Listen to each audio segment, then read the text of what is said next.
एक आदमी बोला कि अदानी जो है सर अदानी हो जाएगा। मुझे मेरे ऐसे आगे बोले कि कैसे बोले अदानी अब अदानी हो जाएगा, बोला कि कुछ नहीं रह जाएगा, बैलून फट जाएगा। सरकारी स्कूल के शिक्षक को सैलरी भी थोड़ी ठीक मिलती है तो स्वाभाविक उनके पास एक मॉरल कंपल्सन रहता पढ़ाने का। दिक्कत तो यहाँ पर है कि नीचे से ही आपको वो माहौल नहीं दिया जा रहा है। वो नीचे से माहौल नहीं देने जाने के पीछे कारण क्या है कि अब अनऑफिशियली कि अगर मान लिया ब्लॉक से कोई व्यक्ति पैसा उठा रहा है, कोई नेता, तो ब्लॉक में 16-17 ऑफिसर के पद होते हैं। अब वो ऑफिसर कहाँ से लाएगा? आंगनवाड़ी से कुछ महीना बांध लेगा। जब आंगनवाड़ी से महीना बांधेगा तो आंगनवाड़ी क्यों पढ़ाई पर ध्यान देगा? इसका तो महीना बंधा हुआ है। तो कहीं ना कहीं ये जो पॉलिटिकल करप्शन है ना, वो जड़ है आपके शिक्षा पद्धति को खराब करने का। अगर वो नेता ब्लॉक को न बांधे और हमेशा पहुँचे, कम से कम 10 आंगनवाड़ी का विजिट कर ले जी। एक विधायक अगर 10 आंगनवाड़ी का विजिट कर ले, जैसे कि मैं जाता हूँ तो सुबह 6 बजे से उठ के 11 बजे के बीच में मैं सभी आंगनवाड़ी घूम लेता हूँ हर दिन जब जाता हूँ तब। ऋतु जायसवाल तो हर हफ्ता का शेड्यूल में होगा उसका। तो ये चीज़ें जो है अगर नहीं करेंगे तो आप इस प्राथमिक विद्यालय अच्छा नहीं होगा।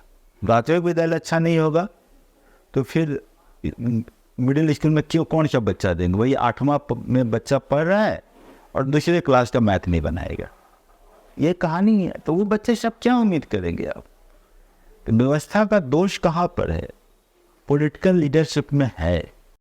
द कैजुअल टॉक के इस नए एपिसोड में आपका स्वागत है। आज मैं आपको एक ऐसे इंसान की कहानी बताने वाला हूँ जिन्होंने अपने दम पे अपनी सफलता की इमारत को लिखा, जिन्होंने 20 साल बतौर IAS देश की सेवा की। उसके बाद वापस पटना लौटकर बच्चों को पढ़ाने लगे, फिर सामाजिक दायित्वों के निर्वहन के खातिर मुखिया का चुनाव लड़ा और उसमें भी सर ने बेहतरीन काम किया। Sir welcome to the casual talk. बहुत बहुत धन्यवाद आपको और आपके दर्शकों को भी मेरा नमस्कार। सर शुरुआत कहाँ से हुई थी? आपकी पृष्ठभूमि क्या रही सर? देखिए, मैं बिहार के एक अति पिछड़ा जगह है जो नेपाल सुदूर सीमावर्ती जगह पर एक गांव है नरकटिया जी। वो सिवानी पंचायत है, सोनबरसा ब्लॉक, सीतामढ़ी जिला, एस्पिरेशनल डिस्ट्रिक्ट है, आकांक्षी जिला है आज भी। तो छोटे से जगह पर मेरा जन्म हुआ था। मेरे पिताजी पहले जॉब करते थे, BCom थे पटना यूनिवर्सिटी से। जॉब छोड़ के वो गांव चले गए थे खेती बाड़ी करने 1967 के पास में, और वहाँ उन्होंने 8-9 साल 10 साल खेती किया और खेती में उनको लगातार लगा कि असफलता हो रही है। और मेरी तबीयत ख़राब रहती थी तो मेरी बाकी बहनों को हॉस्टल में रह के पढ़ाया गया, लेकिन मैं गांव में पिताजी के पास था। पिताजी वही BBC सुनाते थे शाम को और हम लोग बात विचार करते थे BBC से। तो उससे मुझे जो है उस समय जो दुनिया के हालात जो चल रहे थे उसके बारे में जानकारी मिली। जैसे उस समय वियतनाम वार वगैरह के बारे में समझ में आता था कि क्या हो रहा है, या बोस्निया हर्जेगोविना, चेचेनिया क्राइसिस, ये सब के बारे में बचपन में ही पिताजी के द्वारा समझ में आ जाता था कि वर्ल्ड पॉलिटिक्स कहाँ है, ज्योग्राफी कहाँ है। हमारे घर पे किताबें बहुत हुआ करती थी। तो जैसे नेहरू की आत्मकथा थी, राजेंद्र प्रसाद की आत्मकथा थी, जयप्रकाश नारायण के क्रांतिकारी विचार थे, सुभद्रा कुमारी चौहान की कविताएं थी। तो उन सबों को पढ़ते रहते थे और कुछ था नहीं, कुछ ज़्यादा कॉमिक्स वगैरह गांव में कहाँ से आता, और बात विचार चलता रहता था। पिताजी का भी संपर्क ऐसे कुछ शिक्षकों से था जो आ जाते थे और इन्हीं सब पर बात विचार चलता था। तो उसको करते करते मैंने मैट्रिक पास किया वहाँ से। और मैट्रिक के बाद मेरी पढ़ाई हो गई रांची में। तो वहाँ पूरा माहौल अंग्रेजी का था, तो हिंदी मीडियम का विद्यार्थी था मैं, तो बड़ी संघर्ष करना पड़ा हिंदी से अंग्रेजी में आने में। साइंस एवियर्स कॉलेज था रांची जी। हाँ जी। जब हिंदी से एक बार अंग्रेजी की यात्रा मेरी मैं चल पड़ा और अंग्रेजी में माध्यम में जब मैं आ गया तो उस समय मुझे लगा कि अंग्रेजी के माध्यम से एग्ज़ाम निकालना आसान है, UPSC वगैरह का, और कुछ सीनियर भी मिल गए। तो मैंने सोचा कि UPSC, फॉरेस्ट सर्विस, इस तरह का कुछ एग्ज़ाम लिखे जाए। मैं दिल्ली यूनिवर्सिटी चला गया और वहाँ से मैंने फिर एग्ज़ाम लिखा और एग्ज़ाम निकाला सिविल सर्विसेज का, साथ ही साथ BPSC निकला, अन्य भी कुछ एग्ज़ाम निकले थे। तो ये मेरी छोटी सी कहानी है अपने विद्यार्थी के दिनों का, क्योंकि हम अन्य विद्यार्थी समझ सके कि हिंदी से अंग्रेजी में आ सकते हैं। बहुत मुश्किल नहीं है हिंदी से अंग्रेजी में आना, या हिंदी विषय आज भी उतना ही प्रभावशाली हो गया है, कोई विषय महत्वपूर्ण नहीं रह गया है। तो मैंने समझा है कि एक छोटे से गांव का आदमी को अगर अपना बदलना है अपने स्टेटस को, तो शिक्षा एक बहुत बड़ा माध्यम है, और गाइडेंस मिल जाए तो ये चीज़ आसान हो सकता है। जय जवान जय किसान का क्या सच में इम्पैक्ट पड़ा था आपके परिवार पे? देखिए, मेरे पिताजी 2 कारणों से, जैसे वो अपने जीवनी में बताते थे कि जब वो जॉब कर रहे थे तो अकाउंटेंट थे इरिगेशन डिपार्टमेंट में, तो उनको लगा कि ये वो कुछ कंप्लेन वगैरह वो कर रहे थे कि भाई अब मजदूरों से पैसा 1 रुपया लिया जा रहा है प्रत्येक सैलरी पे।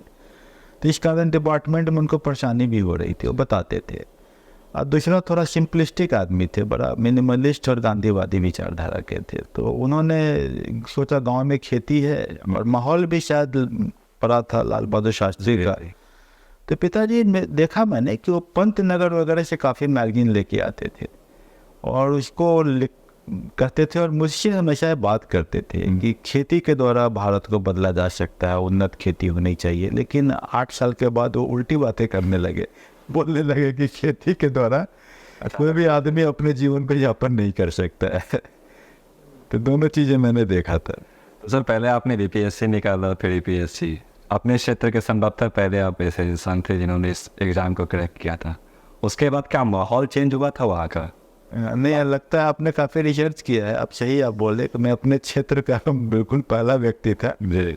और मेरे निकलने के बाद, मेरे एग्ज़ाम निकालने के बाद उस क्षेत्र के जो लोग थे वो अपने बच्चों को निकलवाने के प्रतिकृत संकल्पित होने लगे। और पिताजी उनके लिए पोल स्टार बन गए थे। लोग आते थे उनसे पूछने के लिए, और इसके बाद मुझसे भी लोग संपर्क करते थे, और बाद में काफ़ी लोग निकले, मतलब कि उस क्षेत्र से मेरे संपर्क से ही हैं सब, और सब निकले और मेरे संपर्क में रहे। तो ये एक, मेरे परिवार में भी काफ़ी लोग निकले, तो ये एक मिला, तो ये तो हुआ। अभी आपसे यही पूछने वाला था, परिवार का क्या इम्पैक्ट रहा, उसके बाद कितने लोग आप? मेरे परिवार में भी काफ़ी लोग हैं, जैसे कि मेरे घर के ही लोग सब हैं, काफ़ी सारे, बिहार के अंदर में भी है, बाहर में भी हैं, काफ़ी लोग निकले हैं। तो 20 साल बतौर प्रशासनिक पदाधिकारी आपने सर भारत सरकार में अपनी सेवाएं प्रदान की, विभिन्न पोस्ट पे आप रहे। तो पहले से तय था कि 20 साल के बाद रिटायरमेंट लेके वापस आके कुछ करना है समाज में? इच्छा तो हमेशा होती थी कि मेरे संपर्क में जो लोग आए उनको निकालें। तो और मैं पढ़ाता रहता था, और हर साल करीब करीब कोई ना कोई बच्चे रहते थे मेरे साथ जुड़े हुए। तो समझिए मैं उनके साथ एग्ज़ाम के साथ जुड़ा रहता था, एग्ज़ाम देता ही था समझिए, तो पढ़ता रहता था। तो ये क्योंकि मैं पहले से पढ़ा था तो मेरे लिए कंटिन्यू करना आसान था। उसका फ़ायदा लोगों को हुआ, मुझे ज़्यादा फ़ायदा हुआ। तो मैं सोचता था कि एक टाइम आएगा जब पेंशन मिलेगा, जब 20 साल के बाद वॉलंटरी रिटायरमेंट लेके आपको पेंशन मिलता है, तो क्यों नहीं यही काम किया जाए। तो हाँ, समय हुआ कि 2013-14 के बाद मैंने कुछ ऑडियो वीडियो क्लास का मैं समझा कि बनाना चाहिए। मैं ऑडियो वीडियो क्लास काफ़ी बनाया, उससे बच्चों को बड़े फ़ायदे हुए। खासकर मैंने जब एथिक्स के क्लास बनाए, तो करीब एथिक्स के क्लास से उस समय नया सिलेबस आया था, तो काफ़ी मेरे संपर्क के बच्चों ने उससे बड़े फ़ायदे उठाए। हाईएस्ट नंबर लाए हैं एथिक्स में हमारे स्टूडेंट। एशिया में बड़े नंबर लाए कि एथिक्स और एशिया बड़ा जुड़ा हुआ है, तो एशिया में बड़े नंबर लाए लोग। तो मुझे लगा कि ये बड़ा अच्छा हो सकता है कि एथिक्स और एशिया यही एक सब्जेक्ट है जहाँ लोगों को ज़्यादा गाइडेंस नहीं है, तो क्यों नहीं इसको एक ढंग से किया जाए। बाद में जीएस पेपर भी मैंने शुरू कर दिया।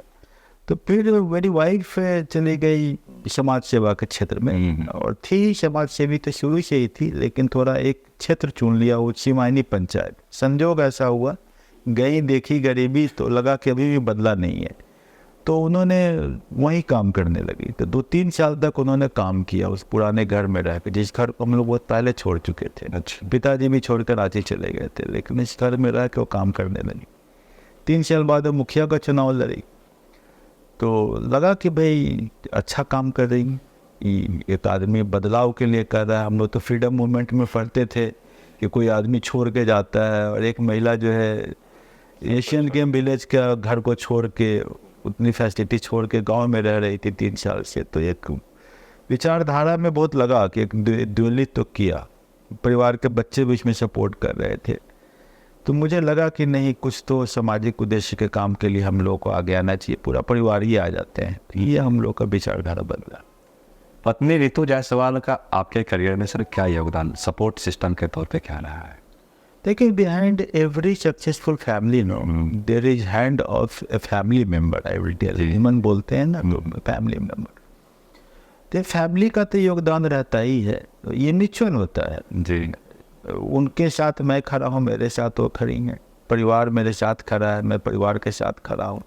तो परिवार अगर मिल के एक अच्छे उद्देश्य के लिए खड़ा हो तो ये तो म्यूचुअल बहुत फ़ायदा होता है। आज मेरा बेटा है, वो काफ़ी अच्छा है लिखने में, बहुत अच्छा लिखता है वो, इंग्लिश की काफ़ी क्रिएटिव राइटिंग इसकी अच्छी है, लेकिन वो भी मेरे साथ खड़ा है तो कोई फ़ायदा होता है। मेरी लड़की है, वो सिम्बियोसिस में है, वो भी वहाँ से जब मैं कुछ भेजता हूँ तो इसको करेक्शन करके देख के उसके अपने व्यू पॉइंट के साथ जोड़ती है, तो सब मिलजुल के एक सिनर्जी बनता है और इससे बड़े फ़ायदे होते हैं, ये तो है।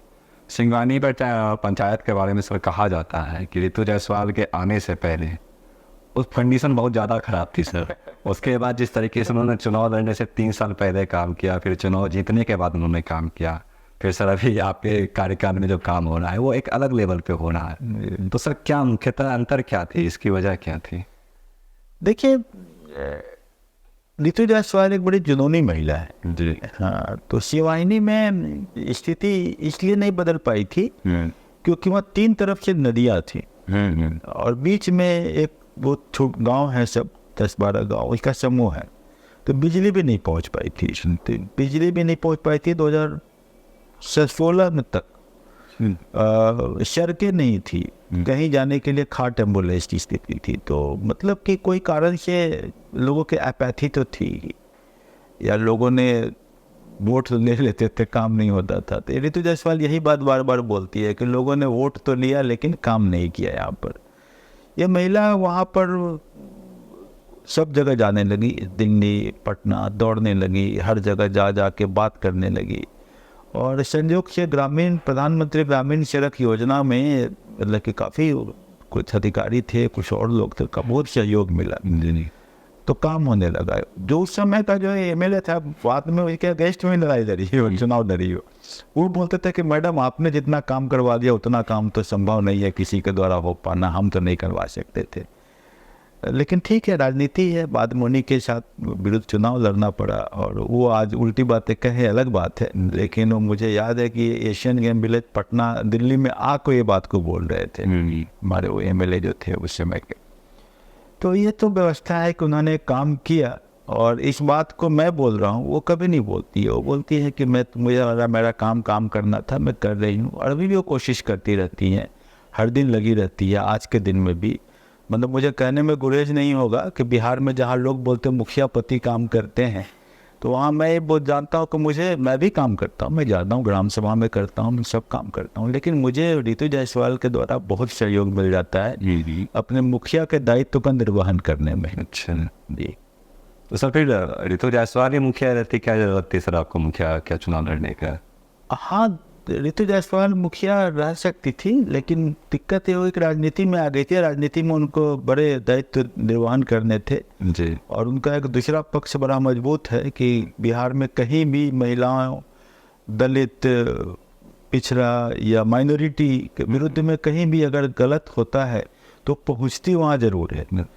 तो इस काम में उनकी गति बहुत ज़्यादा है, तो उनकी गाड़ियाँ हमेशा दौड़ती रहती हैं। तो वो बोल रही थी कि मैं इस बार नहीं चुनाव लड़ेंगे। गांव वालों का जिद था कि आप नहीं तो कौन, तो सब गांव वाले बोले सर को लड़ा दिया गया, सर चुनाव लड़ेंगे। हुआ कि सर लड़ेंगे तो सर क्या कैसे लड़ेंगे, बोले उनको प्रचार करने की ज़रूरत नहीं है, वोट हम लोग देंगे। और बिहार में पता ही है कि चुनाव में बड़े विपक्ष के लोग काफ़ी खर्च करते हैं। मुझे बड़ा आश्चर्य हुआ कि विपक्ष के लोगों ने खर्च किए, लोगों ने तो खर्च करवाए ही होंगे लेकिन 80% वोट मुझे मिला, 20% में सब लोग सिमट गए, 10-15 लोग सिमट गए। समीकरण नहीं आपने चेंज? हाँ नहीं, लोगों ने चेंज। ये तो जनता का बहुत बड़ा योगदान होता है ना, जनता में बड़ी ताकत होती है। जनता जो है, जनता से ज़्यादा पॉलिटिकल एक्यूमेन किसी व्यक्ति में नहीं होता है, बशर्ते के सामने कोई व्यक्ति ऐसा आ जाए। रितु जायसवाल भी चुनाव में बहुत अच्छा 72,000 वोट लाई थी, बहुत कम दिनों की तैयारी में। मतलब जितनी उनकी पॉपुलैरिटी है बिहार में रितु जायसवाल की, मुझे लगता है अच्छे अच्छे मंत्रियों की नहीं होगी। पता नहीं, कंपटीशन नहीं है जी, लेकिन इंशाल्लाह वो काम अच्छा कर रही है, लोग उनको अप्रिशिएट कर रहे हैं। सर अरुण सर के क्लास @ गंगा घाट, इसकी शुरुआत कैसे हुई?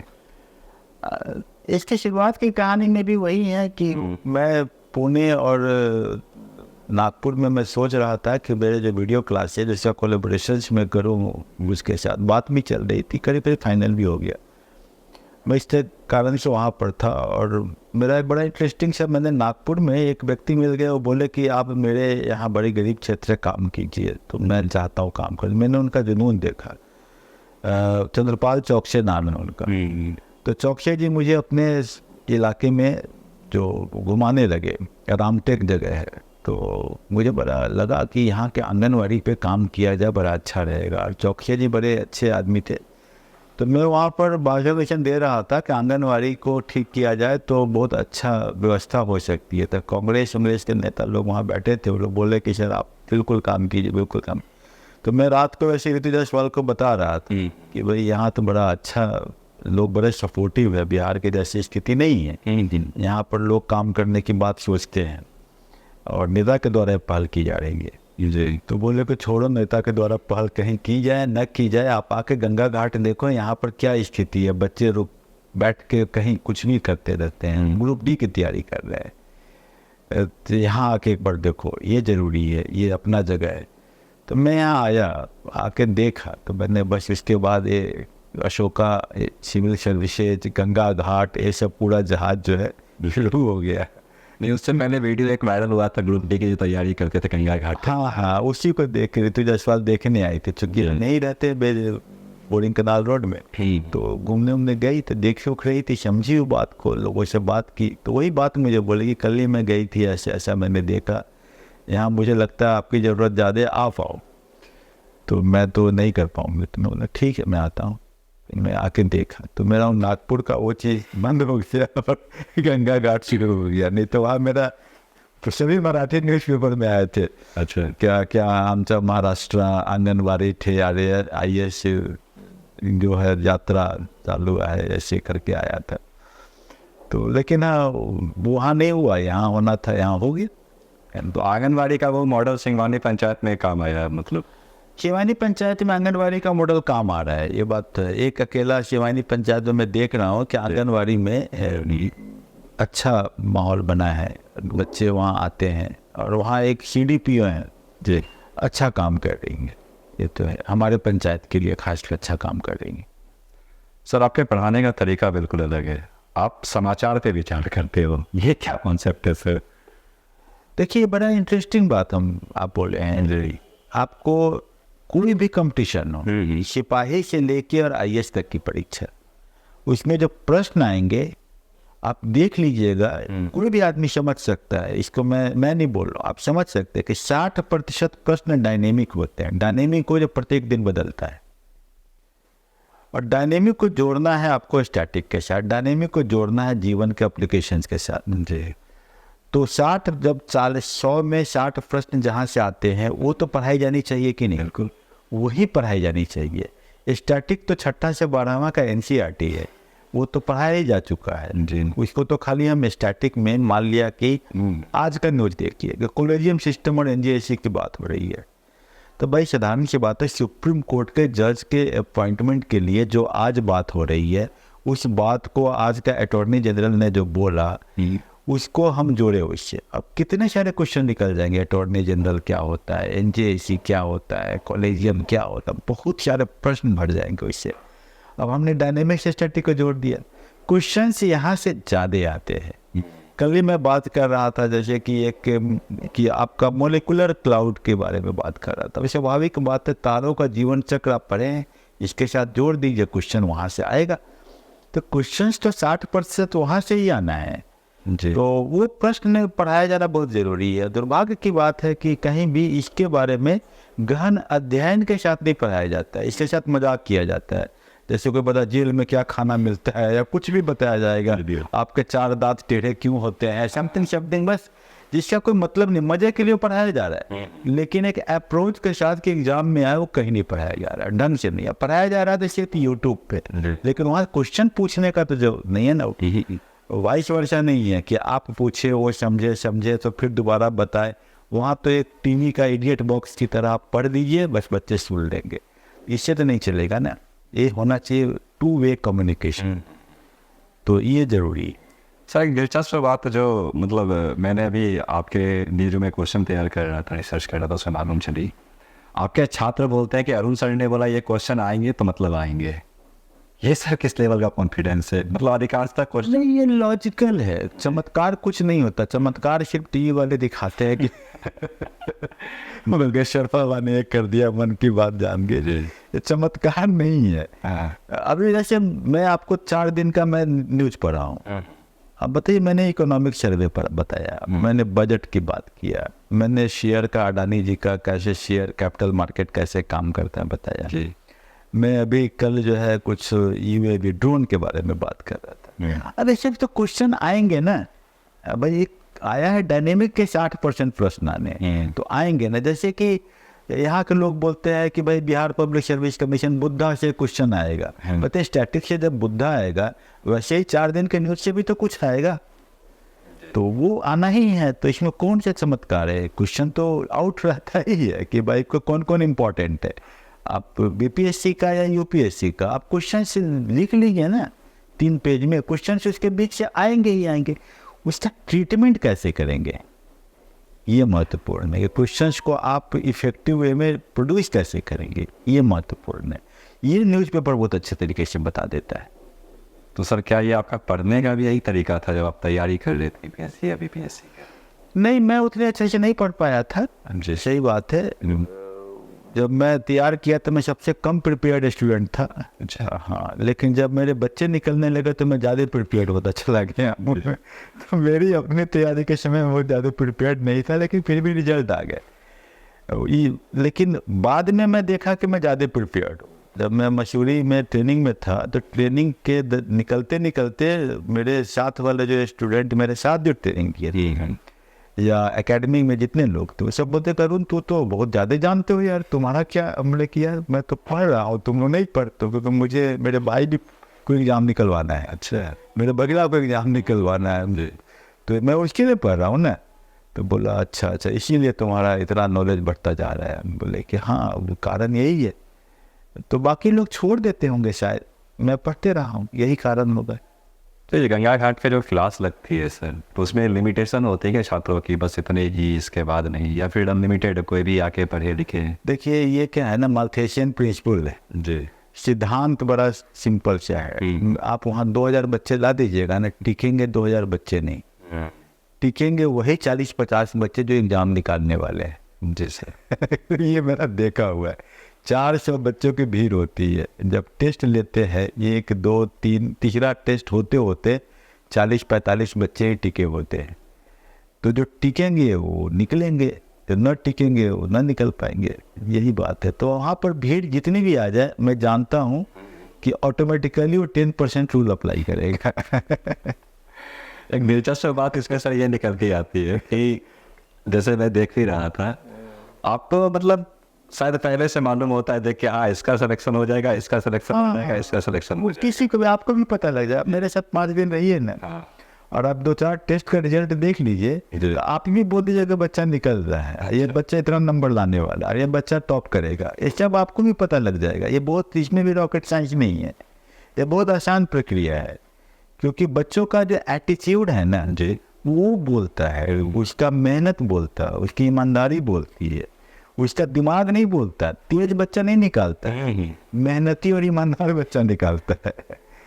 मैं भी आपसे यही पूछने वाला था। आपने एक बार कहा था कि दिमाग से तेज होना ज़्यादा जरूरी नहीं, मेहनत करता है वो निकालेगा। हाँ, ये लॉजिक। शैक्षणिक संस्थान जितने भी हैं जो कि सो कॉल्ड तैयारी कराते हैं यूपीएससी या बीपीएससी की, और आप जो तैयारी कराते हैं, पैटर्न सर बिल्कुल अलग होता है सर। बहुत अलग है, बहुत अलग है, काफ़ी अलग है। देखिए, मैं एक बात बता रहा हूँ, मतलब कि मैं किसी को पर उपदेश कुशल बहुत सारे लोग बोलते हैं किसी को, लेकिन मेरा एक कन्विक्शन है कि अगर आप एक इंस्टीट्यूट चला रहे हैं तो आपको रेगुलर इंटरवल पर जो आप पढ़ाए हैं उसका टेस्ट लेना चाहिए। आज जो दिख रहा है कि टेस्ट सीरीज अलग चलता है, पढ़ाई एक अलग चलता है, और ये दोनों मिलेगा नहीं तो रिजल्ट नहीं आएगा। तो आप टेस्ट लें और आप पढ़ाएं, दोनों मिलना चाहिए, दोनों का संगम होना चाहिए। संगम नहीं होगा रिजल्ट नहीं होगा। तो शैक्षणिक संस्थान अगर इतना तक पहुंच जाए तो मेरे बहुत नज़दीक तक पहुंच जाएंगे। क्योंकि शैक्षणिक संस्थान टेस्ट लेंगे तो टेस्ट में डायनेमिक क्वेश्चन भी रहेंगे, स्टैटिक भी रहेगा, खुद ब खुद डायनेमिक पढ़ाएंगे। सर कभी कोई दिक्कत हुई इन लोग के द्वारा आपको कि नहीं अरुण सर तो फ्री में पढ़ा रहे हैं, उनका ये पैटर्न अलग है? एक बिहार में अक्सर कहा जाता है ये चीज़। मुझे सुनने में आता है जी कि लोग बोलते हैं बच्चे उनकी बातों में आ भी रहे हैं, ऐसा नहीं है कि उनकी बातों का प्रभाव नहीं है। मुझे भी कभी कभी प्रॉब्लम आता है, तो प्रॉब्लम तो चलता रहेगा। तो जब मैं पॉलिटिक्स के फील्ड में मुखिया हूँ तो वहाँ भी दिक्कतें आती हैं, वाइफ को भी दिक्कतें आ रही हैं, तो मुझे भी दिक्कतें आएंगी, तो आती रहेंगी। ये बहुत सारे लोगों का सोचना ये होता है कि आपने बतौर प्रशासनिक अधिकारी 20 साल भारत में अपने काम किया, भारत सरकार के लिए काम किया, तो नेताओं को बहुत नज़दीक से आपने देखा होगा, उनके रसूख को, रवैया को। हो सकता है कि वहीं से इंस्पायर्ड हो के अरुण सर उनकी पत्नी पॉलिटिक्स में आई। नहीं, राजनीति में तो मेरी वाइफ नहीं आना चाह रही थी, एकदम बिल्कुल नहीं। शायद आपको पता होगा कि एमपी के चुनाव में उनका नाम तक आउट हो रहा था कि एमपी का टिकट इनको मिल रहा है, और वो जाके खुद ब खुद जो मना करके आई कि मुझे नहीं टिकट चाहिए। इस तरह के कुछ बातें थी। वो राजनीति में बोले, जब उनसे पूछा गया, शीर्षस्थ नेतृत्व ने बिहार पर पूछा कि हम चुनाव लड़, तो बोला कि नहीं, मैं 5 साल काम करके मुखिया के बाद मैं वापस फिर जो है अपने परिवार को देने जा रही हूँ। तो ये बात बोली कि मैं 5 साल का समय लूँ, मेरी बेटी जो है 12th में आ जाएगी, तब तक मैं वहाँ टाइम दूंगी। तो ये सब बात तो इसके दिमाग में चल रहा था कि इसके लिए हमेशा लगता था कि मैंने बहुत काम किया, मैं परिवार को भी टाइम दूँ। तो हम लोगों ने बताया है कि नहीं, ऐसा नहीं है, कि राजनीति एक माध्यम है जिसके द्वारा आप समाज को बदल सकते हो। वो बच्चों ने भी बात को बोला, तो देन शी गॉट कन्विंस्ड। तब वो दल ज्वाइन की, पार्टी, इससे पहले पार्टी ज्वाइन भी नहीं की थी। नहीं तो पहले दिन पार्टी ज्वाइन करते। और आपको तो पता ही है कि जहाँ मैं था वहाँ तो शायद वैसे ही टिकट ही मिल रहा था, समाज के नहीं थे।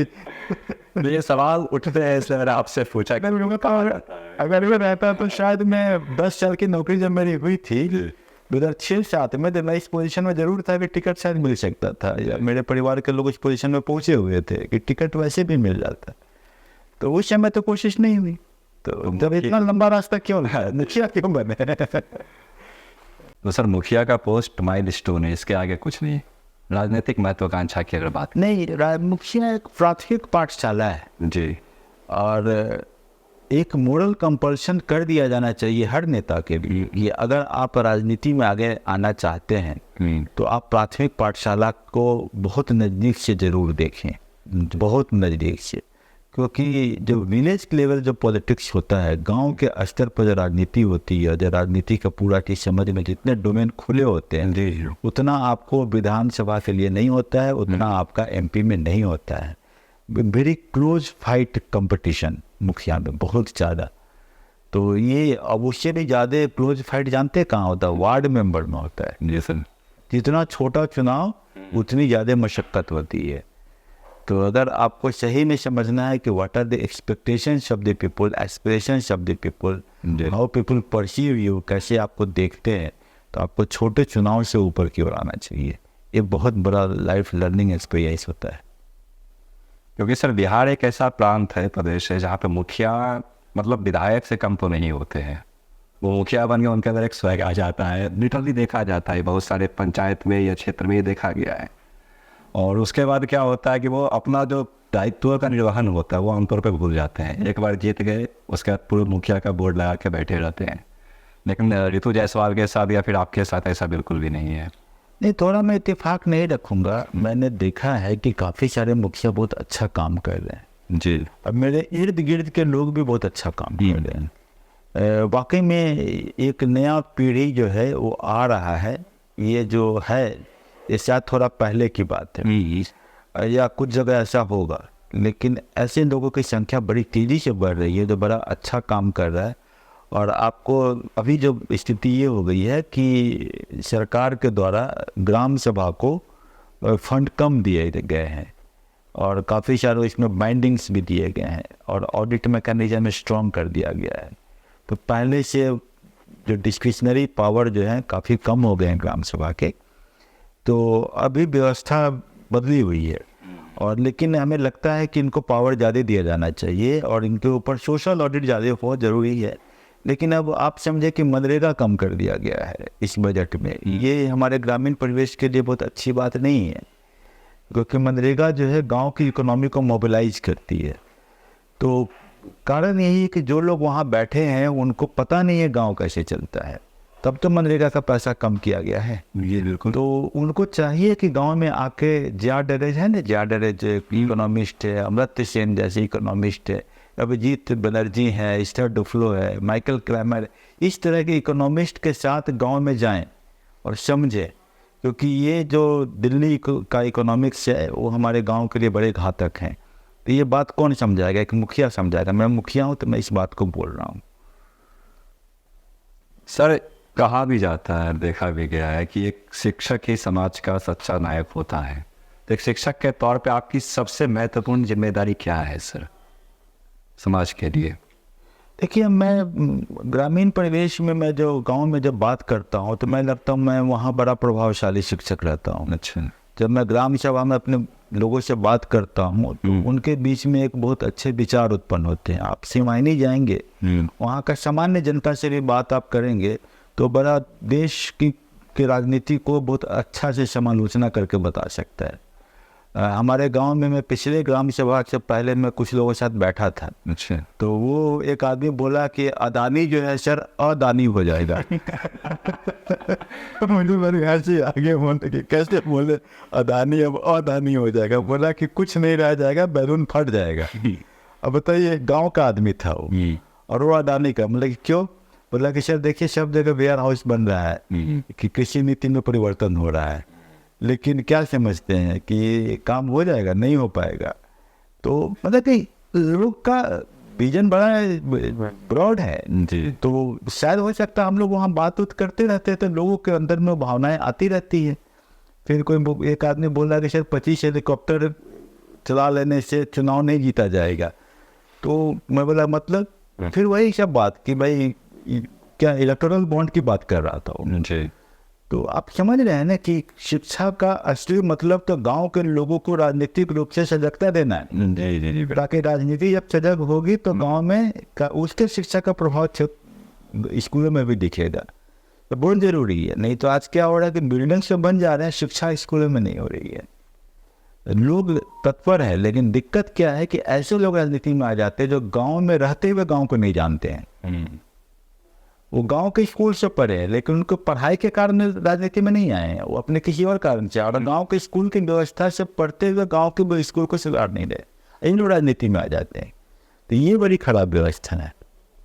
तो ऐसे लोगों को हटाने का अब नया पीढ़ी जो आ रहा है वो ऐसे लोगों को हटा देगा। वो जान लीजिए कि नई पीढ़ी ऐसे लोगों को बर्दाश्त नहीं करेगा। क्योंकि देखिए, इंस्पायर तो आप जैसे लोग से ही होते, क्योंकि आपके पास ऑप्शंस थे। आप चाहते तो आराम से सुकून की ज़िंदगी जी सकते थे, ज़रूरत नहीं थी पटना में आके या फिर जाकर मुखिया बन के। लेकिन आपने अपने दायित्वों का निर्वहन बहुत अच्छे तरीके से किया। और सिंगवानी में मैंने मतलब कुछ एक मेरे मित्र हैं, उनसे बातचीत हुई थी, बोलते हैं हमारे लिए यही गौरव की बात है कि क्या ये हमारा मुखिया है, इससे बड़ी बात क्या हो सकती है। नहीं तो और लोग बड़ा अच्छे हैं वहाँ पर, बड़े अच्छे, बड़ा अच्छे से काम करते हैं और काम करवाते भी बड़े अच्छे से हैं। और बड़ा मतलब कि एक्सपेक्टेशंस उनके बड़े जेन्युइन होते हैं। वो बहुत अनावश्यक, हमारे पास कभी भी एक भी पैरवी शराब को लेकर नहीं आती है। अच्छा, जबकि अन्य मुखिया लोग बोलते हैं शराब की पैरवी आती है, मेरे पास एक लोग नहीं शराब की पैरवी करता है। तो मतलब लोग अच्छे हैं हमारे यहाँ के। लोग अच्छे हैं क्योंकि सर मुखिया अच्छे हैं, इसलिए लोग एक शिक्षक के तौर पे सर, आप क्या देखते हैं कि शिक्षण प्रणाली में कौन सा ऐसा मुख्य बदलाव है जो होना चाहिए, जो कि छात्रों को मदद पहुंचाए उस चीज़? स्कूल बीमार है क्योंकि प्राथमिक विद्यालय बीमार है, प्राथमिक विद्यालय बीमार है क्योंकि आंगनबाड़ी बीमार है। तो जड़ से सींचा नहीं जा रहा है। तो अगर जड़ से सींचे तो माहौल बदलेगा। नहीं तो आपके कॉलेज में प्रोफेसर अच्छे हैं, प्रोफेसर खराब नहीं है, लेकिन उनको भी तो स्टिमुलेशन चाहिए बच्चों को पढ़ाने में।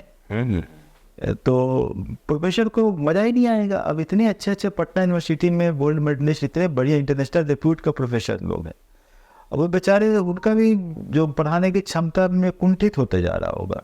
क्योंकि आपको अगर अच्छा स्टूडेंट सामने नहीं मिलेगा तो या अच्छा कंपटीशन का माहौल सामने नहीं रहेगा तो शिक्षक भी कुंठित हो जाएंगे। तो दिक्कत है कि नीचे से सींचिए। नीचे से सींचने का सबसे बड़ा वही जो मैं महाराष्ट्र में बात कर रहा था, क्योंकि मुझे राजनीतिक रूप से सजग लोग मिल रहे थे जो आंगनवाड़ी को ठीक करने की बात कर रहे थे। तो मैं आंगनवाड़ी को ठीक कीजिए तो प्राथमिक विद्यालय ठीक होगा, प्राथमिक विद्यालय सही होगा। प्राइवेट स्कूल तो बिल्कुल से आपको भविष्य नहीं बना सकता है, ये बात जान लीजिए। क्योंकि प्राइवेट स्कूल के टीचर से कितना भी खराब होगा तो सरकारी स्कूल का शिक्षक ज़्यादा ही अच्छा नॉर्मली होता है, ये बात जान लीजिए। वो होता है सरकारी स्कूल के शिक्षक को सैलरी भी थोड़ी ठीक मिलती है तो स्वाभाविक उनके पास एक मॉरल कंपल्सन रहता है पढ़ाने का। दिक्कत तो यहाँ पर है कि नीचे से ही आपको वो माहौल नहीं दिया जा रहा है। वो नीचे से माहौल नहीं देने जाने के पीछे कारण क्या है कि अब अनऑफिशियली कि अगर मान लिया ब्लॉक से कोई व्यक्ति पैसा उठा रहा है, कोई नेता, तो ब्लॉक में 16-17 ऑफिसर के पद होते हैं। अब वो ऑफिसर कहाँ से लाएगा? आंगनवाड़ी से कुछ महीना बांध लेगा। जब आंगनवाड़ी से महीना बांधेगा तो आंगनवाड़ी क्यों पढ़ाने पर ध्यान देगा? इसका तो महीना बंधा हुआ है। तो कहीं ना कहीं ये जो पॉलिटिकल करप्शन है ना, वो जड़ है आपके शिक्षा पद्धति को खराब करने का। अगर वो नेता ब्लॉक को न बांधे और हमेशा पहुँचे, कम से कम 10 आंगनवाड़ी का विजिट कर ले जी। एक विधायक अगर 10 आंगनवाड़ी का विजिट कर ले, जैसे कि मैं जाता हूँ तो सुबह 6 बजे से उठ के 11 बजे के बीच में मैं सभी आंगनवाड़ी घूम लेता हूँ हर दिन, जब जाता हूँ तब। ऋतु जायसवाल तो हर हफ्ता का शेड्यूल में होगा उसका। तो ये चीज़ें जो है अगर नहीं करेंगे तो आप इस प्राथमिक विद्यालय अच्छा नहीं होगा। प्राथमिक विद्यालय अच्छा नहीं होगा तो फिर मिडिल स्कूल में क्यों कौन सा बच्चा देंगे? वही 8वां में बच्चा पढ़ रहा है और दूसरे क्लास का मैथ नहीं बनाएगा, ये कहानी है। तो वो बच्चे सब क्या उम्मीद करेंगे आप? व्यवस्था का दोष कहाँ पर है? पॉलिटिकल लीडरशिप में है जी।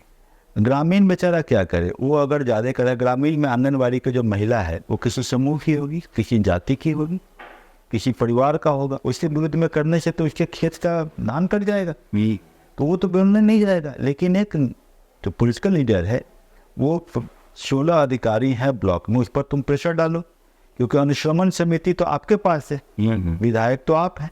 अनुश्रवण समिति के द्वारा आप प्रेशर डालो, आप उसका ऑब्जेक्टिव असेसमेंट करो, तो देखिए कैसे नहीं व्यवस्था सुधरती है। तो ये तो बहुत जरूरी है। अगर इसका निवारण कहा जाए तो सबसे सटीक निवारण क्या हो सकता है सर?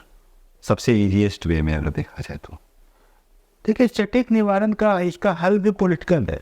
अच्छा, इनकी हल पॉलिटिकल है, क्योंकि हर आदमी एक ही जगह है जहाँ के हर व्यस्त व्यक्ति वोट डालता है ना। तो जो पॉलिटिकल लीडरशिप है वो अकाउंटेबल हो जाए। अगर वो अकाउंटेबल हो जाएगा तो व्यवस्था नीचे तक सुधरेगी। आज पैक्स है हमारे गांव में, एक पैक्स के चुनाव में 8 लाख रुपया का 10 लाख रुपया लोग खर्च करते हैं पैक्स का चेयरमैन बनने के लिए। क्या कारण है? कहीं ना कहीं समस्या है। जनता को जब अच्छा गवर्नेंस नहीं मिलेगा तो सोचेंगे कि पैसा लेके ही वोट दे दो, बिना पैसा क्या फर्क पड़ता है, दोनों आएंगे बात बराबर। इसका तो सबसे बड़ा उदाहरण खुद आप हैं। आपने खुद ने बोला कि मैंने चुनाव लड़ा, अपोजिशन के पैसा खर्च हुए, चुनाव में जीता। मुझे आपने तो फिर आपने काम किया था, काम के आधार पे आपको वोट। मुखिया दलगत चुनाव नहीं है जी, मुखिया दलगत चुनाव नहीं है। तो यह मेरा इंडिविजुअल आइडेंटिटी के कारण लोग उसको जोड़ लिए होंगे जी। लेकिन जब आप पार्टी लाइन पे चुनाव होने लगती है तब तो माहौल दूसरा बदल जाता है ना जी बिल्कुल। हाँ, तो पार्टी लाइन पर चुनाव में जातीय समीकरण, कोलिशन पॉलिटिक्स, बहुत सारी चीज़ें सामने आने लगती है।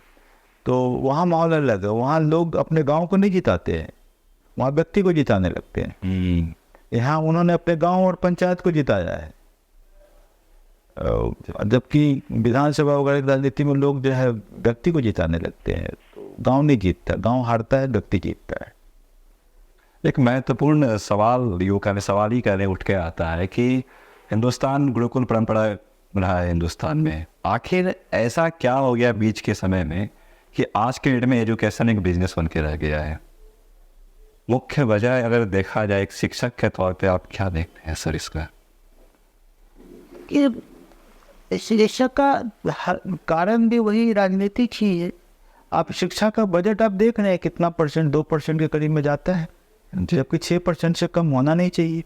पहली बात तो आप दिख ही रहा है, तो प्रायोरिटी एरिया आपका शिफ्ट कर चुका है, आपकी प्रायोरिटी कहीं और पे है। तो शिक्षा और स्वास्थ्य ये बेसिक बुनियादी चीज़ें हैं। ये आपको मैं अपने बहुत सारे गांव का एग्जांपल दे सकता हूँ। मेरे गांव के लोगों ने अपने राशन का अनाज तक बेच दिया और गांव के स्कूल में मास्टर रखने के लिए। तो मतलब अनाज से ज़्यादा शिक्षा को वैल्यू दे रहे हैं। बिल्कुल। तब तो अपना जो राशन लेके आए बोले कि शायद ले लीजिए राशन, इसके बदले में एक मास्टर रख। ऐसे करने वाले हमारे गाँव के लोग हैं। मतलब शिक्षा ज़्यादा सर्वोपरि है। गांव के लोग बोलते हैं कि कैंप करवा दीजिए, भले ही हमारा अनाज आप ले लीजिए। तो कैंप करवाते हैं स्वास्थ्य के लिए, लोग का कंट्रीब्यूशन से भी कितनी बार कैंप हुआ है। ऐसा नहीं है, होता है, बहुत सारे गांव का एग्जाम्पल ऐसा होगा। तो इसका मतलब है शिक्षा और स्वास्थ्य देना सरकार की पहली जिम्मेदारी है, और वो आपने दोनों का व्यवसायीकरण करवा दिया है, उससे पॉलिटिकल फंडिंग होता होगा, ये भी तो हो सकता है। तो इससे पॉलिटिकल फंडिंग होके और आप जो है शिष्य द्वारा चुनाव लड़ते होंगे, ये भी हो सकता है। तो इन चीज़ों को तो न्यूज़पेपर में आता है ना, समाचार पर जो विचार कर देते सब दिखता तो है ही। तो अब मैं देख लीजिए कि डिस्ट्रिक्ट एजुकेशन ऑफिसर, हम बिहार की छोड़ दीजिए, बिहार की बात नहीं करेंगे, किस राज्य के डिस्ट्रिक्ट एजुकेशन ऑफिसर ने ऊपर का पैसा नहीं पहुँचाता है? पहुँचाता है। हर राज्य की स्थिति ऐसी ही है, हर राज्य की करीब करीब स्थिति ऐसी है। आप मीडिया के हैं, आप एयरफोर्स से रूबरू होइए, बात कीजिए, बताएंगे कि ऐसे ऊपर तक जाते हैं। इसका मतलब क्या है?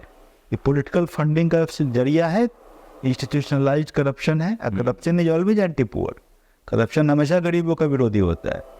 तो ये चीज़ें तो हैं, तो ये सब कारण हैं। अब इन कारण को आप कैसे ठीक करेंगे, ये जो है बस एक गांधी आने की ज़रूरत है, जिसको 2 कपड़ों में अपनी ज़िंदगी जी ले। और आज तो 75 कपड़े एक दिन में कम पड़ रहे नेताओं के।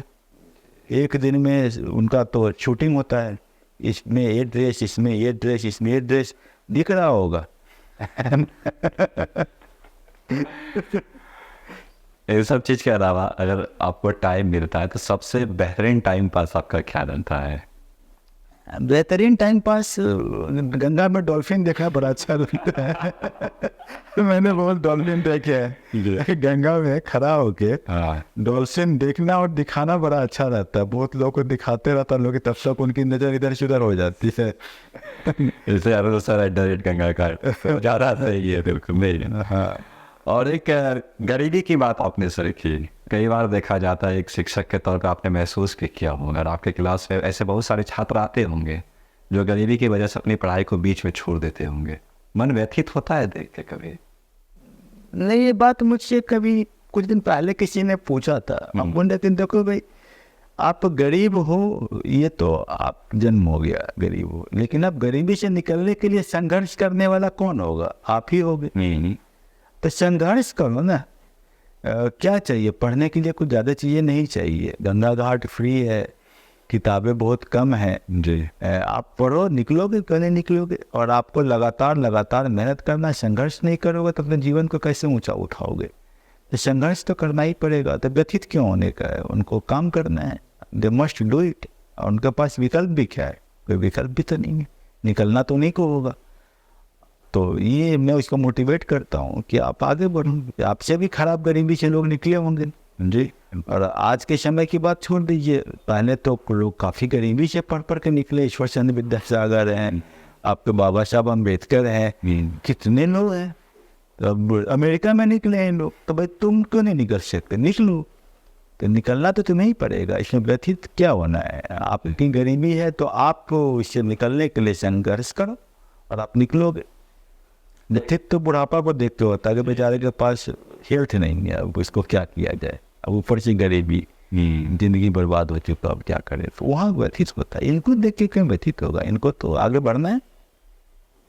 एक रिटायर्ड IAS ऑफिसर, मुखिया जी, शिक्षक, सबसे पसंदीदा पहचान आपके लिए क्या है? क्या मुझे इस नाम से ज़्यादा प्यार है, पहचान से ज़्यादा प्यार है अगर देखा जाए तो? पहचान, जिंदगी हर दिन जीना है। जो पहचान दुनिया बना दे वो पहचान होगी। मुझे तो अपने ज़िंदगी को सार्थकता के साथ जी लेना है, यही मेरी पहचान होनी चाहिए। कि जब लास्ट में आपका, जब लास्ट टाइम जब आपका सब यात्रा जा रही हो, अंत्येष्टि हो रही हो, जनाजा जा रहा हो, लोग बोले कि आदमी अपने जीवन में जो है सार्थकता को परिभाषित कर दिया है, तो लगेगा ठीक है, मीनिंगफुल लाइफ रहा। गुरु दक्षिणा क्या हुई सर आपके लिए किसी छात्र का? जो दे दे कोई दक्षिणा है। जिसके पास श्रद्धा है श्रद्धा दे दे, जिसके पास पैसे हैं किताब दे दे, कुछ लोगों को मिल जाएगा। जिनके पास से पैसे हैं वो पैसे दे दे, किसी का भलाई हो जाएगा। मुझे अपने लिए तो नहीं चाहिए। मेरा चल रहा है मतलब। सिंगवानी पंचायत के लोग कभी शिकायत नहीं करते कि हाँ आप तो शिक्षक हो गए, हमारे बीच में आप रहते ही नहीं हैं बिल्कुल? अब ना वो बोलते हैं कि आते हैं तो खूब बढ़िया लगता है कि खूब खिलाते पिलाते हैं जी। अब बोलते जल्दी जल्दी आइएगा, उनका यही रहता है। अब बोले कि बेटा को भेजिए पटना, वहाँ पढ़ाएंगे, तो बोलते हैं कि अच्छा ठीक है बेटा को भेज। तो सबको कोई ना कोई है आदमी, तो उनको लगता है कि आप ये काम अच्छा कर रहे हैं, रोड तो हम लोग बना ही देते हैं। रिटायरमेंट का कोई प्लान है सर? रिटायरमेंट का क्या प्लान रहेगा, रिटायर्ड ही तो है। रिटायर्ड ही नहीं, ये होता नहीं क्या चलो सब कुछ हो गया? नहीं उसका कोई मतलब नहीं बन। आपको हर दिन, मैं तो बच्चों को बोलता हूँ कि बेटा इंटेलेक्चुअली अपने आप को हर दिन ग्रो करो। जॉब में भी आ जाओ तो न्यूज़पेपर जरूर पढ़ना, न्यूज़पेपर से दुनिया को जरूर जोड़ना, अपने आप को परिमार्जित करो, अपने इर्द गिर्द पर प्रकाश फैलाओ। यही है रिटायरमेंट। क्या होता है, मैं तो पहले से जितना काम पहले करता था उतना आज कर रहा हूँ, तो कभी भी जितना हेल्थ अलाउ करेगा उतना करेंगे। बहुत पूर्व छात्रों का सहयोग मिलता है सर आपको? हाँ, वो लोग देना चाहते हैं और काफ़ी लोग सहयोग दे भी रहे हैं, ऐसा नहीं है कि नहीं दिए हैं, काफ़ी लोग दे रहे हैं और अच्छा है, उनका सहयोग तो रहता है। आपसे कनेक्ट होने का सबसे इजी वे क्या है, तरीका क्या है कि अरुण सर से कनेक्ट होना है मुझे, अगर कोई छात्र चाहे तो? गंगा घाट पे आ जाएं, सबसे आसान तरीका, सुलभ है, पब्लिक प्लेस है, वहाँ आ जाए, वहाँ बैठे, समझे, ज्ञान लें और उसको एग्ज़ाम में बैठे, और एग्ज़ाम में जब वो अच्छा करेंगे, धीरे धीरे अच्छा करें। हम ये नहीं बोलेंगे एक ही बार में नंबर लाएंगे, धीरे धीरे उनका नंबर का मैं ग्राफ देखता हूँ, क्या थोड़ा थोड़ा बढ़ रहा है, तो वो उन बच्चों से मैं खुद मिलता हूँ, खुद बुलाता हूँ कि तुम्हारा नंबर बढ़ रहा है, अच्छी बात है, ठीक कर रहे हो। पहली बार में कम नंबर लाए, मुझे लगता है कि ठीक है, लेकिन धीरे धीरे बढ़ता है तो मुझे बड़ा अच्छा लगता है। तो वहाँ आके मिले और अपनी सार्थकता को परिभाषित करे। नहीं तो समय बहुत बर्बाद हो जाता है ना, कि बहुत सारे बच्चे हैं उनका, वो बोलेंगे कि दूर संभाषण कर दीजिए, है कि नहीं। अब बताइए, आप मान लीजिए कि कोई एक जगह पर है, कोई व्यक्ति सासाराम में मान लीजिए, तो सासाराम और पटना में कितना का फ़र्क है? मेरे तो कोई फ़र्क, गंगा घाट पे ही आपका वहाँ मान लिया रह रहे, वहाँ भी गांव से सासाराम में रह रहा है, तो गांव से सासाराम में तो 2,000 रुपये महीना, पटना में भी 2,000 रुपये महीने में मगर रूम मिल जाता है, 1,500 में मिल जाता है, खाना वहाँ भी खाता है यहाँ भी खाता है, तो फिर क्यों नहीं वो पढ़ाई कर सकता है? तो वो वहाँ से वो अपना एक्सपेक्टेशन रखता है, मतलब इसके पास मल्टीफेरियस एक्टिविटीज है, तब तो फोकस नहीं है ना। तो मैं वैसे बच्चों पर ज़्यादा ध्यान देता हूँ जिनका फोकस रहता है कि मुझे हासिल करना है, बिना फोकस में तो नहीं होगा ना। मूल मंत्र आपका सर क्या रहता है? जो नौजवान अधिकांशतः देखा गया है हिंदुस्तान के अंदर की अगर बात की जाए तो डीमोटिवेटेड ज़्यादा रहते हैं आज के जो मतलब युवा है, चाहे रीजन कुछ भी रहा हो, तो उसके लिए सर एक शिक्षक के तौर पे, एक रिटायर्ड IAS ऑफिसर के तौर पे आप क्या बोलना चाहेंगे? देखिए, आप अपना गोल एक बना लें। जी, गोल बहुत ज़रूरी है फिक्स करना, और फिर गोल के प्रति ओरिएंटेड हो जाए। गोल ओरिएंटेशन बहुत इम्पोर्टेंट है। गोल ओरिएंटेशन के बाद अपना टाइम को बांट ले और सुबह में बजट बना ले। बजट बना के शाम को देखे बजट 70% पूरा किया है, 50% पूरा किया, फिर कल होके उठे, फिर बजट बना लिए और समय समय पर असेसमेंट करते रहे आप गोल तक पहुंचने में कितना नज़दीक पहुंचते हैं। मल्टीफेरियस एक्टिविटीज में आप घुसे रहेंगे तो फेसबुक भी चलना चाहिए, दोस्ती भी रहनी चाहिए, रिलेशनशिप भी रहना चाहिए, मूवी भी होना चाहिए, ये भी होना चाहिए, वो सब होना चाहिए, अलग मुद्दा है। गोल के प्रति कितनी सजगता है, वो आपका ही एक तरीका है आपको अपने जिस स्थिति में उससे आगे बढ़ने का। जी, तो वो अगर नहीं है तो नहीं आप कर पाएंगे। तो ये ज़रूरी है। अगर वो मोटिवेशन क्या है ना, एक ऐसा चीज़ है, फ्लक्स है, जरेगा फिर उतर जाएगा, कोई फर्क नहीं पड़ता। आपका गोल क्या है, गोल के प्रति आप कैसे आगे बढ़ रहे हैं, है ना, ये जरूरी है कि ये नहीं कि कोई टीवी में बड़े मोटिवेटर लोग आ गए जी। तो भाई मोटिवेटर आपके जीवन को कभी किसने बोला कि मोटिवेटर ने जीवन के परिभाषित कर नहीं कर सकता। व्यक्ति खुद अपना गोल सेटिंग करे और गोल के हिसाब से चले। सर एक महत्वपूर्ण सवाल ही बोल दे इसको, जो हमारे जैसे युवा ये जानना चाहते हैं कि आपके लिए आत्मसंतुष्टि के क्या मायने हैं, सेल्फ सेटिस्फैक्शन क्या है आपके लिए? आत्मसंतुष्टि वो हर समय का उत्पन्न होता है जी। कि मुझे लगता है कि आज का दिन अगर हमने अच्छे से पूरा टाइम का उपयोग किया और गोल ओरिएंटेशन की ओर बढ़े तो अच्छा लगता है। दूसरा आदमी हमसे लाभान्वित हुआ जिसको वाकई में उसको नीड थी वो पूरा हो गया तो अच्छा लगता है। तो हैप्पीनेस हमेशा जो है दूसरे के पर्सपेक्टिव में ही होता है। आपके इंडिविजुअल हैप्पीनेस तभी आता है जब दूसरा बगल में खुश रहता है।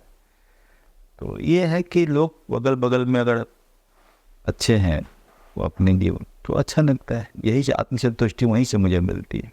जी सर, बहुत बहुत धन्यवाद सर आपका हमारे साथ जुड़ने के लिए। बिहार में सर चंद्रगुप्त की कमी नहीं, बस चाणक्य कम पड़ गए हैं। और उम्मीद करता हूँ कि सर आप ऐसे ही अपने सामाजिक दायित्व का निर्वहन करते रहे और हमारा दर्शन करें। बहुत बहुत धन्यवाद।